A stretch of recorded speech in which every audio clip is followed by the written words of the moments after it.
नमस्कार दोस्तों, डेट है आज की 14 अगस्त 2020 और स्वागत है आपका प्रेम बूस्टर न्यूज़ डिस्कशन में।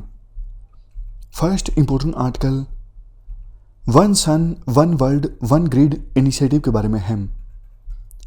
देखो, ये इनिशिएटिव प्रपोज किया गया था union ministry of new and renewable energy के द्वारा, बट अब इस मिनिस्ट्री ने इस प्रपोजल को होल्ड पर रख दिया है क्या ये इनिशिएटिव?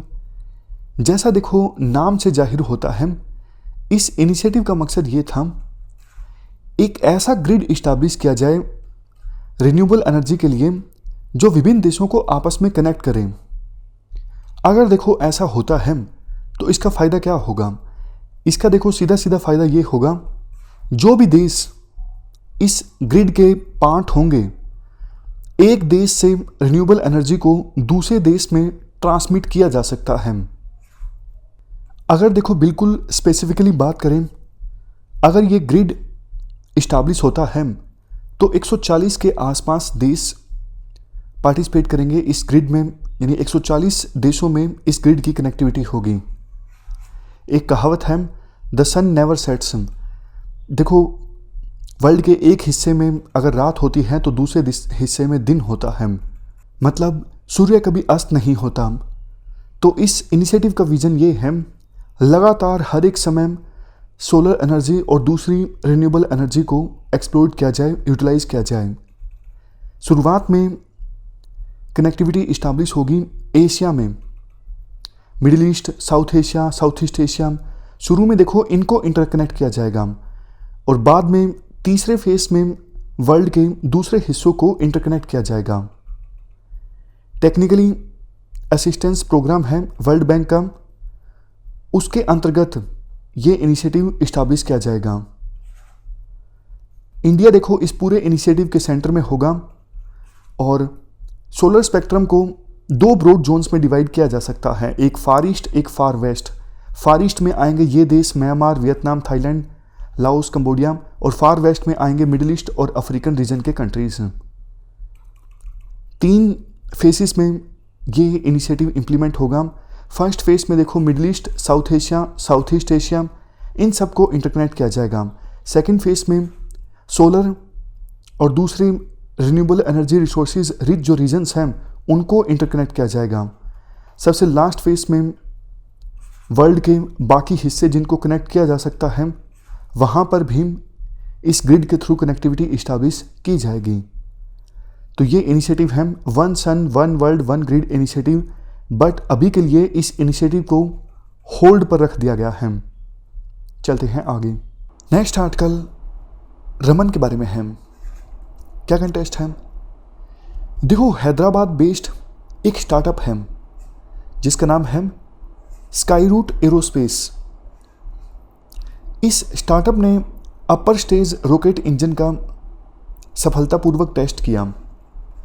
जैसे देखो यूएसए की स्पेस एक्स कंपनी है, स्पेस सेक्टर में नई नई इनोवेशन कर रही है, उसी प्रकार से सरकार चाहती है इंडिया में भी प्राइवेट कंपनीज आगे आएँ, नए नए स्टार्टअप्स बने स्पेस सेक्टर में काम करने के लिए।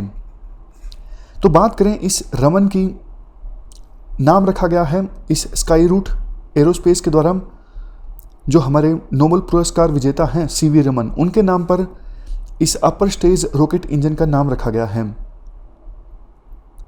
ये देखो 3D प्रिंटेड रॉकेट इंजन है, इंडिया का पहला 100% 3D printed bipropellant liquid rocket engine injector है। और इंफॉर्मेशन डिस्कस करें, इस रॉकेट इंजन में मूविंग पार्ट्स काफ़ी कम है, इसलिए वेट काफ़ी कम है इस रॉकेट इंजन का। जो कन्वेंशनल रॉकेट इंजन्स होते हैं सिमिलर कैपेसिटी के, उससे आधा है इस रॉकेट इंजन का वेट।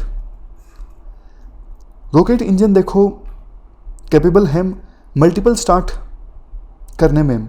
इसका फ़ायदा ये होगा, मान लीजिए ये अर्थ है, अलग अलग ऑर्बिट्स में अगर सैटेलाइट इंजेक्ट करना है तो सहायता होगी। मतलब एक ही मिशन में अलग अलग ऑर्बिट्स में अलग अलग सैटेलाइट्स जो हैं वो इंसर्ट किए जा सकते हैं इस रॉकेट इंजन के द्वारा। ये फ़ायदा है मल्टीपल रीस्टार्ट्स का। ये जो स्टार्टअप है इन्होंने लॉन्च व्हीकल गाइडेंस के लिए खुद से ही एक सॉफ्टवेयर तैयार किया है। नेक्स्ट आर्टिकल एडू एटोल के बारे में है। पहले आप लोकेशन देख लीजिए एडू एटोल की। ये इंडिया है, श्रीलंका, मालदीव और मालदीव के बिल्कुल साउथ में है एडू एटोल। अभी फ़िलहाल कॉन्टेक्स्ट ये है, कॉन्ट्रैक्ट साइन हुआ है इंडिया और मालदीव के बीच इस एडू एटोल पर 5 इको टूरिज़्म जोन्स इस्टेब्लिश करने के लिए। ये जो इको टूरिज़्म जोन इस्टेब्लिश किए जाएंगे high impact community development project scheme के तहत किए जाएंगे। इस स्कीम में देखो इंडिया $5 मिलियन की ग्रांट दे रहा है मालदीव को high impact community development projects establish करने के लिए। तो इसी स्कीम के तहत एडू एटोल पर 5 इको टूरिज़्म जोन्स इस्टेब्लिश किए जाएंगे। देखो ये जो एडू एटोल है इसे सीनू एटोल के नाम से भी जाना जाता है। ये मालदीव का साउदर्न मोस्ट एटोल है।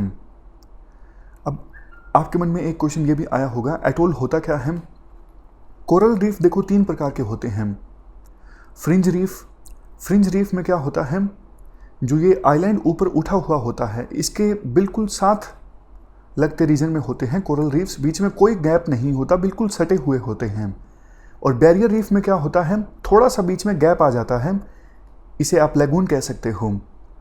और एटोल में क्या होता है, ये सेंट्रल आइलैंड होता ही नहीं है। ये देखो बीच में कोई सेंट्रल आइलैंड नहीं है, सिर्फ बच गए यहाँ पे कोरल रीफ। तो ये है एटोल। और बीच में थोड़ा सा लैगून रह जाता है, गैप रह जाता है, ये बैरियर रीफ। और सबसे पहले वाला फ्रिंज रीफ जिसमें कोई गैप नहीं होता, सेंट्रल आइलैंड से बिल्कुल सटे हुए होते हैं, कोरल रीफ। चलते हैं आगे। Next article international youth day 2020 के बारे में है। हर साल देखो 12 अगस्त का जो दिन है वो इंटरनेशनल यूथ डे के रूप में ऑब्जर्व किया जाता है। यूएन के द्वारा 12 अगस्त का दिन इंटरनेशनल यूथ डे के रूप में डेजिग्नेट किया था 1999 में। पहली बार इसे ऑब्जर्व किया गया 2000 में। उसके बाद से ही अभी तक हर साल इसे सेलिब्रेट किया जाता है 12 अगस्त को। मकसद ये होता है यूथ से संबंधित जो कल्चरल या फिर लीगल इश्यूज़ हैं उनके बारे में जागरूकता पैदा करना। इस बार की थीम है youth engagement for global action. अब देखो कुछ रिपोर्ट्स या फिर कैंपेन्स हैं, उनसे संबंधित अगर क्वेश्चन पूछा जाए तो देख लेते हैं।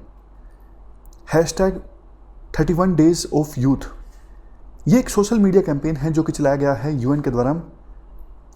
किस लिए? यूथ से संबंधित इश्यूज़ के बारे में ज़्यादा से ज़्यादा बातचीत हो, कन्वर्सेशन हो, इस चीज़ के लिए।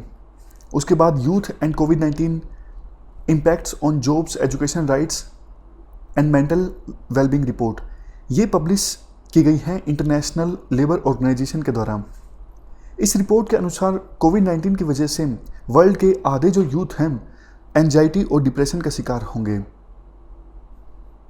इसके बाद नेक्स्ट है world program of action for youth. इसको एडोप्ट किया गया था यूएन जनरल असेंबली के द्वारा 1995 में। ऑब्जेक्टिव क्या है? ऑब्जेक्टिव ये है पूरे वर्ल्ड में यूथ की सिचुएशन को इम्प्रूव करने के लिए किस प्रकार से इंटरनेशनल सपोर्ट मिलनी चाहिए, किस प्रकार से विभिन्न देशों को एक्शन लेना चाहिए, इस संदर्भ में पॉलिसी फ्रेमवर्क प्रोवाइड करना और प्रैक्टिकल गाइडलाइंस जारी करना। सबसे लास्ट में है world youth report, youth social entrepreneurship and the 2030 agenda. ये किसके द्वारा रिलीज़ की गई है? United Nations department of economic and social affairs. इसका एम क्या है? इस रिपोर्ट का एम देखो ये है स्टडी करना और समझना किस प्रकार से जो यूथ सोशल एंटरप्रेन्योरशिप है ये ना सिर्फ यूथ डेवलपमेंट को सपोर्ट कर सकती है, इसके साथ साथ सस्टेनेबल डेवलपमेंट गोल्स की जो इम्प्लीमेंटेशन है, इम्प्लीमेंटेशन की जो गति है उसे भी तेज कर सकती हैं। तो यूथ सोशल एंटरप्रेन्योरशिप पर फोकस है इस रिपोर्ट में। नेक्स्ट आर्टिकल मेगा लैब्स के बारे में है। क्या कंटेस्ट है? The council of scientific and industrial research, ये देखो काम कर रही है मेगा लैब्स को डेवलप करने की दिशा में, ताकि कोविड-19 की जो टेस्टिंग है उसे रैंप अप किया जा सके, इसके साथ साथ एक्यूरेसी रेट भी इंक्रीज़ की जा सके। अभी देखो जो PCR RT टेस्ट होता है उसमें वायरस के जीनोम के पर्टिकुलर सेक्शन को चेक किया जाता है, ये पता लगाने के लिए क्या ये वही वायरस है जिसने बॉडी को इन्फेक्ट किया है। लेकिन मेगा लैब्स में क्या होगा, नेक्स्ट जनरेशन सीक्वेंसिंग मशीन्स का इस्तेमाल किया जाएगा। ये वायरस के पूरे जीनोम को स्कैन करेंगी, तो इसमें एक्यूरेसी ज़्यादा आएगी, क्योंकि PCR RT टेस्ट में सिर्फ पर्टिकुलर सेक्शन को चेक किया जाता है। तो काफ़ी बार ऐसा भी हो जाता है कि उस सेक्शन में सब कुछ सामान्य लगे दूसरे वायरसेस की तरह और डिटेक्ट ही ना हो ये कोरोना वायरस। बट चूंकि ये next generation sequencing machine virus के जीनोम के पर्टिकुलर सेक्शन को स्कैन नहीं करेंगी, पूरे जीनोम को स्कैन करेंगी, तो फिर गलती की संभावना कम हो जाती है। आमतौर पे देखो, in next generation sequencing machines का इस्तेमाल किया जाता है ह्यूमन जीनोम्स की सीक्वेंसिंग के लिए। एक बार में 1500 से लेके 3000 वायरल जीनोम्स की सीक्वेंसिंग की जा सकती है कोरोना वायरस का पता लगाने के लिए। देखो, ये जो मशीन्स हैं नेक्स्ट जनरेशन सीक्वेंसिंग मशीन्स, ये काफ़ी इफेक्टिव हैं। इनमें जीनोम की पैरेलल सीक्वेंसिंग भी हो सकती है। जैसे मान लीजिए ये जीनोम है, तो इस हिस्से की सीक्वेंसिंग हो रही है, साथ के साथ इस हिस्से की भी हो रही है, साथ के साथ इस हिस्से की भी जीनोम सीक्वेंसिंग हो रही है। तो इससे पूरे जीनोम की जो सीक्वेंसिंग है ना सिर्फ काफ़ी जल्दी हो जाती है, बल्कि कॉस्ट भी कम आती है। तो ये हमने बात की मेगा लैब्स के बारे में। तो ये थी हमारी आज की डिस्कशन। अब रिवाइज कर लेते हैं। आपके सामने 4 स्टेटमेंट्स हैं। इन स्टेटमेंट्स को आप ध्यान से पढ़ लीजिए और मन में सोच लीजिए कौन सी स्टेटमेंट सही है, कौन सी गलत है। सबसे पहले, one sun one world one grid initiative, ये एक चाइनीज इनिशिएटिव है global ecosystem of interconnected renewable energy resources को बिल्ड करने के लिए। गलत, ये हमारा इनिशिएटिव है, हमने प्रपोज किया था। ये बताइए कौन सी मिनिस्ट्री के द्वारा? Ministry of new and renewable energy ने इस इनिशिएटिव को प्रपोज किया था, बट अभी फ़िलहाल होल्ड पर डाल दिया गया है।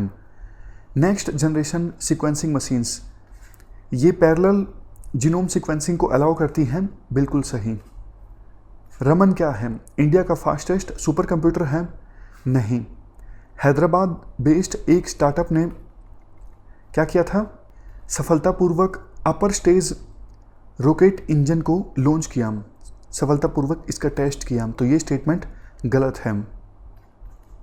सबसे लास्ट में, एडू एटोल, क्या ये श्रीलंका का साउदर्न मोस्ट एटोल है? नहीं, ये मालदीव का साउदर्न मोस्ट एटोल है। तो ये थी हमारी आज की discussion. Thank you very much for discussion.